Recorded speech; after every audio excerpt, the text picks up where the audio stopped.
Hello, my name's Graham Morgan, and this is the Jeans Bothy Confident Disturb podcast.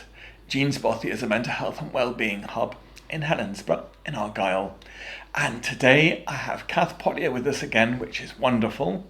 And I'm going to start off, before we talk about photography, by asking you to tell me something about yourself, whatever you would like to tell us. Thank you, Graham. It's very nice to be here again. You know that I don't like that question because I never know what to say. I guess I will just say that I am a member of Jeans Bothy and I am a photographer. And we have discussed previously my numerous pairs of glasses, two of which I have on my head today. You can usually tell when I've been reading if I have two pairs of glasses on, because one is for reading and one is for driving. So I've been both reading and driving this morning. Sounds like you've been busy. It's been a busy morning. So I first met you at Jeans Bothy when you started the photography group. I think that's what got me going to Jeans Bothy in the first place. That's lovely to hear. Can you tell me a bit about it and why you started it?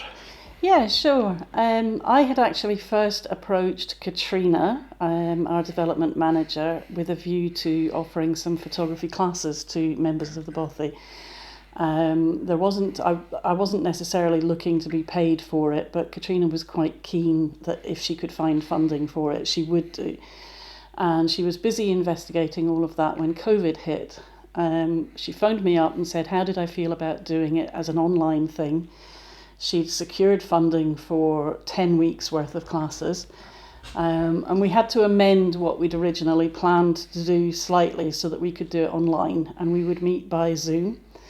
I would come up with some themes that people might follow, shared some images from photographers that I really loved. And the idea was that people would go out on their permitted daily walk and take photographs to the theme, come back the next week and we would discuss those. And I think it just tapped into a sort of a need for something creative to do during that time. I think people were looking for something like that. So it fulfilled a need in that respect. And I also think some people felt a little bit weird about this daily walk business, because if you're not in the habit of going for one, you sort of feel a bit like, why am I doing this? Having a photography theme to follow and pictures to take kind of gave purpose to those walks for some people. So I think that's why it resonated. And then as soon as we were able to come and meet face to face, I was kind of like, well, whether there's any funding or not for this, I've actually got so much out of it and enjoyed it so much, let's just keep doing it. And it's just gone on from there. So yeah. So really it ended up in you becoming a member of the Bothy, didn't it? It did, yes. I initially wasn't a member of the Bothy, and I think we'd probably been doing the photography group for perhaps about 6 months thereabouts when Katrina asked if I would like to be a member. And there were two reasons for saying yes, but it did take me a little while to think about it. Even though I've been quite open and vocal about saying people need to be more talkative about mental health issues and we need to be more upfront about it, the idea of sort of putting my hand up and saying I'm a member of a mental health hub made me stop in my tracks just for a little bit. It took me about a week to sort of give myself a shake and say, don't be ridiculous, you can get so much out of this. I also thought it would be better for members of the photography group if I was also a member. Puts us all on a more equal footing. We all understand each other a little bit better as members perhaps than if there's somebody just from the outside coming in. And it has been amazing. I have benefited from this so much. It's a very symbolic step to take, isn't it? Yeah. It is, and it's quite a scary step for some people to take, not just becoming a member in the first place, but also joining a group once you've become a member, because you're never quite sure what to expect and what goes on, how people are going to react. And with something creative, which so many of our groups here are, there's also that element of, am I good enough? Are people going to be mean about what I've done? Are they going to like it? Is anyone going to criticise it? So it's a scary thing to do, but I'm happy to say that the photography group is not like that. We are very encouraging. We promote sort of positive feedback. The only thing that I regularly do say is stop making your water horizons slope off to one side, because it makes it look like the river's going to empty out any minute now. But other than that, I'm quite happy you've taken the photograph. If you're happy with it, I'm happy with it. I think my photograph that I put up on the Jeans Bothy photography site just yesterday had a sloping horizon, but that's life. We'll just pretend it didn't. Now, I need some education. When I still really, when I think of photography, think of photographing trees and flowers and the people I love. Mm-hmm. And I've never really got the idea of photography being something that can be comforting or disturbing, or beyond flowers and trees. Can you help me understand? Oh, I don't know. That's a bit of a big ask. There's so many people have written so many things about that, and much, much greater minds than I have. And we could be here all day. However, I don't think there's anything wrong with flowers and trees and the people you love. Those are the things that have meaning for everybody. So they have meaning for you. They tell a story for you. And to my mind, photography is very much about telling stories. So there's a lot of different ways that you can do that. There's also a lot of different types of photography. I mean, even if you think of something as potentially crass as commercial photography, it's trying to tell you a story about a product and trying to make you think you want it, that you need it, and that you should buy it. And there are tricks to that. And you can use those same tricks when you're wanting to tell a story about mental health or about loss or about hope and all these other things. So for me, photography that's all it is, really. It's a means of telling a story, and it just depends on what your story is that you want to tell. So it's another form of communication in a way. Absolutely, yes. Right, now down to basics. Becoming a photographer. What prompted you? How did you get to become a photographer? I've told this story so many times, but I never tire of telling it. My granddad was a very keen amateur photographer, and I can remember being shown his darkroom, which was set up in the box room in my grandparents' house, and the book of negatives, and I just thought these were magical things. And then I saw his album of photographs, and I can remember flicking through it, and there were loads of pictures of things like a bowl of bananas or a couple of wine glasses, and I remember thinking, why on earth have you taken a picture of bananas? And it bugged me for years.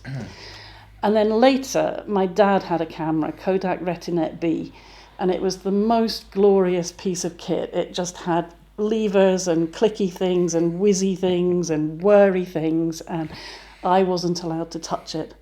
I was told, that's not a toy. You can't play with that. Leave it alone. It's not a toy.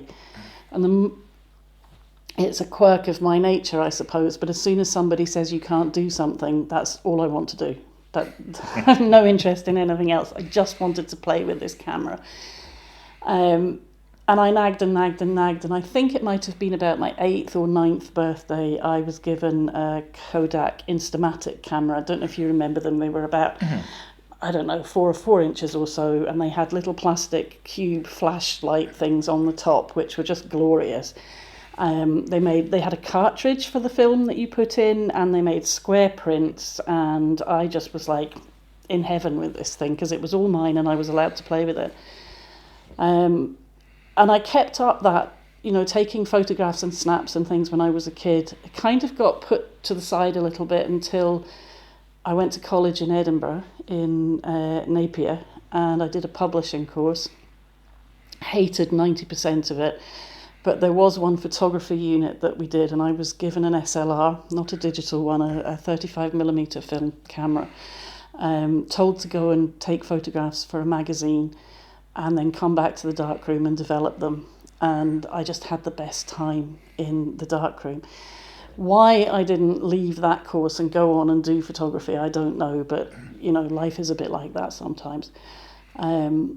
Years later, I went to Centre Parks with the kids. They were all doing flying hawks and climbing things, and I signed up for an afternoon in a hide photographing birds, borrowing some guy's big 600mm lens, and I just thought, this is what I want to do. So I signed up for a college course about 6 weeks later, Did that, then went to art school, and yeah, so that was that really. It's a very long story, but It's a good story. It's a good story. What does it give to you? oh, so much. I think sometimes people think that I'm quite a confident person because that's the sort of role that I play a lot. I need to for work. You need to kind of project that confidence. I don't necessarily feel it inside. And when I'm out and about walking, I'm very conscious of the fact that I now have a lot of pain. So I hobble a bit and I'm quite slow. I'm overweight, so I'm not very healthy. And I feel very self-conscious when I'm out and about, unless I've got a camera with me, in which case I'm kind of top of the world and I'm so focused on what I'm doing that I forget all about being nervous or shy or embarrassed or any of those things. So it gives me an escape from that. It gives me a focus to my days. I love going out for a walk, but I love more going out for a walk with a camera and knowing that I'm going to be looking for images to make. I love working on projects. It's just that sense of flow when something's going really, you're really engaged in something. That's the best feeling in the world, I think. And I think this next question is going to be a difficult one for you. What do you think photography that you do gives to other people? Oh, that is such a hard question. The flippant answer might be that I don't really mind what it gives to other people because I don't do it for other people. But that said, I've done a few projects where I have worked with other people and photographed them, and I think in some ways it gives them a sort of a sense of confidence in their image. I have tended to work with people, and when I make a portrait of somebody, it's not usually just, right, you stand there, put your chin a bit down, turn your shoulders that way, look to the light, da-de-da. We tend to work together on how people want to be portrayed. And so it's more of a relationship, it's more of a collaboration. And I think that I've done that with a few people who maybe didn't want to be photographed or who haven't really felt comfortable being photographed before. And I think it gives them that sense of ownership over their image. Some of the other projects that I've done have been actually about my family. The biggest project I did was all about my family. And what I hope people took from that was that it was taken during a period of time where we were struggling quite a lot and having to come to terms with a whole new way of life after a lot of unemployment had happened. I hope it gave people hope that actually, even when things are really difficult and uncomfortable, there are still those moments of joy to be had. There are still things you can do. It isn't necessarily the end of everything. So I would hope that that's what it gave people, yeah. Thank you.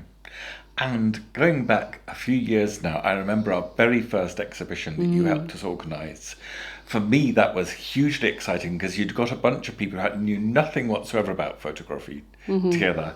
And then I very vividly remember sitting in the garden at Jean's Bothy on a sunny summer's day with our exhibition, and MPs and MSPs talking to us, some of whom I didn't recognise at all, and my stepdaughter watching too. And we just felt so amazing. How did you feel about having made that happen?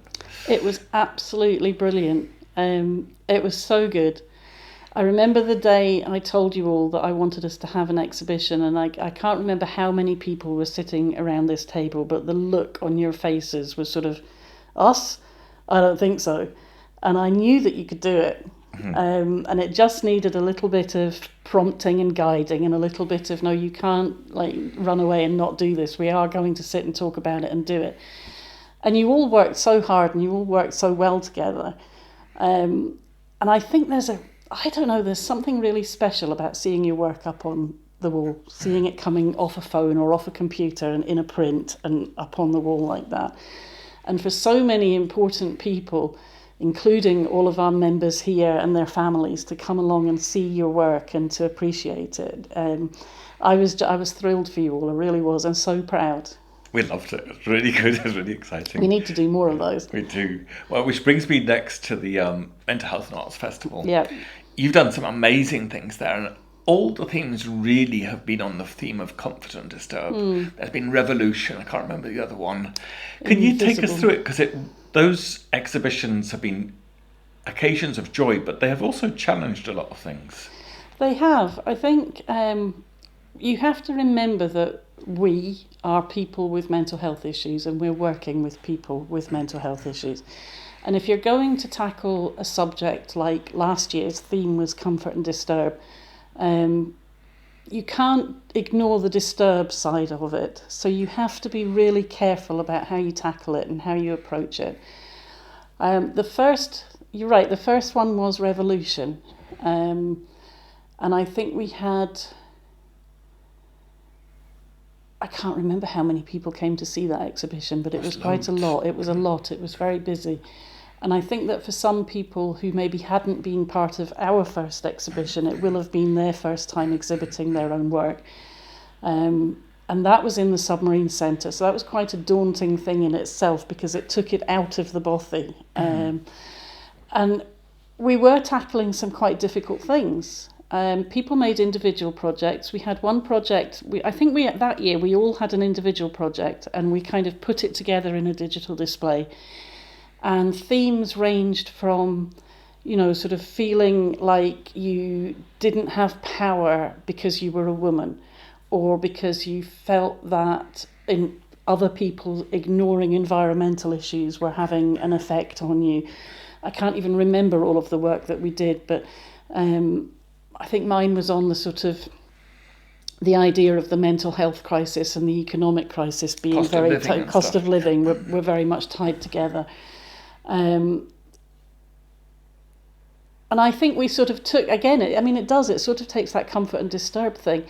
The next one was invisible, so visible, invisible. And that one was all about how people either felt like they didn't have visibility, or they maybe didn't want visibility in some cases, because you can't just assume that everybody does want to be seen. So that was quite difficult to tackle.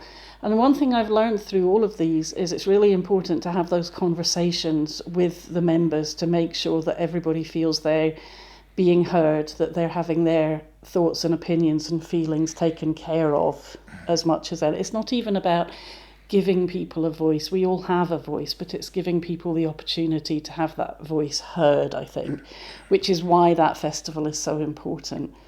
The comfort and disturb theme, again, as I think we all did some brilliant stuff there. And it was really lovely to see so many people involved in so many different aspects of it. I mean, we had podcasts, we had the labyrinth, we had the ceilidh, we had the exhibition, we had a journal. There was just like loads and loads and loads, and the panel as well. Just goes to show how interested Bothy members are in talking about all of this, which is fabulous. Yeah. And on the theme of comfort and disturb, this is an indiscretion, but I would say you're naturally a comforting person, but I also think that you have an inclination to disturb sometimes. Do you want to tell me about that? Yeah, I think sometimes I feel we kind of wander through life a little bit complacently.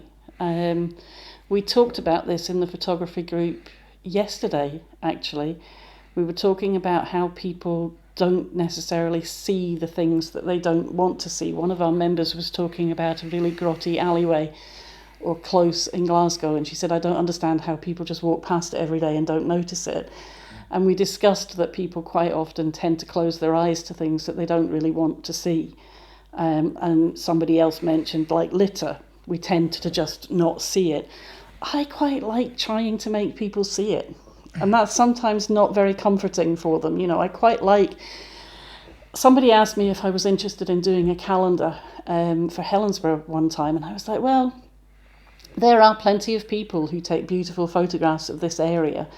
I'm more inclined to take photographs of the bits that are broken and the bits that are dirty and the bits that haven't been taken care of, as if to say, it's not all gorgeous. Have a look at this. What are we going to do about it? So yes, I think there's a little bit of me that likes poking the bear a bit. And in an ideal world, I would be a full-time writer. That's what I do all the time. Would you like to be a full-time photographer? Would I? Yes.